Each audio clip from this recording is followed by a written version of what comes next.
Hello friends! Today I'm going to be reviewing a book with a very intriguing title, and it is They Both Die at the End by Adam Silvera. This book came out on September 5th, 2017, and what's really cool is that the story itself takes place over the course of September 5th, 2017 as well. So it would have been a really cool and surreal experience to buy and read this book on the day it came out, but alas, here I am 2 years later. I would describe this as a sort of alternate universe contemporary novel. It takes place in modern day New York, but with an almost sci-fi like twist. Thanks to this new company called Deathcast, when your time has come, you get a phone call informing you that you are going to die sometime within the next 24 hours. This is what happens to our main characters, Mateo Torres of Puerto Rican descent and Rufus Emeterio, who is Cuban American. Very sorry for that horrible pronunciation, by the way. In the wee hours of the morning, they both get the call. Mateo, while he's chilling on the internet in the apartment he lives in with his dad, and Rufus as he is in the process of beating up his ex-girlfriend's boyfriend.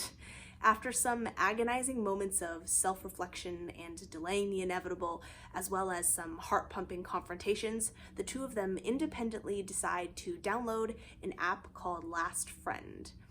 Its purpose is to connect people who are destined to die, called Deckers, with each other or with those who didn't receive the call but want to provide companionship for those who have. The two boys agree to meet, and what follows is the first-person account of their so-called end day together. And this is a spoiler-free review, and the title is not clickbait. They both die at the end. But the story is really about how they decide to live, knowing that this is their last chance to do and say anything and everything. Mateo is quiet and reserved, thoughtful, and the opposite of a risk taker. Rufus is a little harder to characterize, I think. Despite his delinquent introduction to the reader, he doesn't actually come across as or describe himself as a troublemaker. He's just a kid who never did well in school and is currently feeling very lost and hopeless about himself and his situation. So their friendship is an unlikely one, and they try to find ways to help each other overcome their inner demons and figure out what truly matters in life before it's too late. There are very frequent POV changes between Mateo and Rufus, as well as a whole bunch of side characters who supplement the world and the plot. And there is actually at the end of the book a really cool little character map that outlines how they're all connected and provides a nice recap of the story. And it was good to see how Deathcast affected other people, like the ones who were close to our main characters and the people who actually make the calls to Deckers themselves. And there is a light romance between the two main characters, which is pretty cute and understandable considering that this is literally the last day of their lives, so why wait for a slow build-up in a relationship? As far as I can tell, the language was pretty accurate to how older teenagers speak. I'm 27, it's been 8 years since I was actually a teenager, and I'm also not from New York, and I never used a lot of the slang that the boys used in my own everyday speech, so I don't really know for sure, but it didn't seem out of place. This book had a very diverse cast with people from very different backgrounds and ancestries and sexual orientations, but revolves around a topic that concerns every human being on this planet, no matter who you love or where you're from. It was a quick read, and it was a nice reminder to work on not sweating the small stuff. Don't avoid doing something just because you're afraid of what other people will think, and just do more while you can. Life is for the living, and you never want to take it for granted because there are people out there who know that their days are numbered. This book was sad, but good, and the morals of the story, apply to everyone no matter your age. But this story just isn't really the kind that I love to read. I don't seek out heartbreaking contemporaries or even contemporaries in general, and I wouldn't reread this book, not with so many others out there that satisfy my desire for a meaningful and emotional story without being so fatalistic.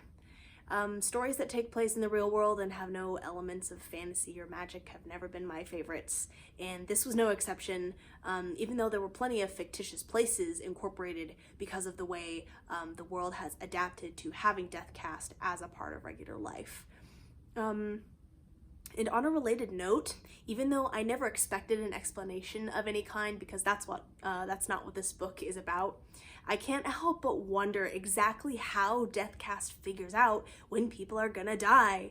No one, I guess, has ever survived their end day, and I feel like the exploration of how that all works and has affected society as a whole would actually make for a really great story on its own. This whole concept also brings up some ethical questions, like, what if people don't want to know the day that they die? There's no indication that people voluntarily sign up for Deathcast. It seems to be something that's just kind of forced upon everybody. But doesn't that cause cruel and unnecessary distress to people who don't want to know? And I would imagine that privacy laws and things like that would be out the window in a society like this, because surely Deathcast needs to know every possible thing about you that they can get their hands on to be able to predict when you're gonna die, unless there's some supernatural explanation, which it doesn't seem like it. And it sounds like a dystopian world to me, so there's so many questions and absolutely zero answers about any of that.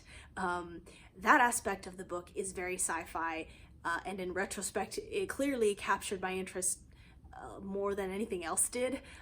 So you'll have to read this with some suspension of disbelief, but again, this book isn't about Deathcast. It's about two boys learning how to live in the face of despair, so it isn't hard to suspend disbelief for that. I picked up this book because the title really caught my ear, and it was highly recommended by other booktubers. That's probably how most contemporaries will end up on my radar, and I don't disagree that it was a good book, but it just wasn't really my cup of tea, so I gave it 3 out of 5 stars. Still a solid rating.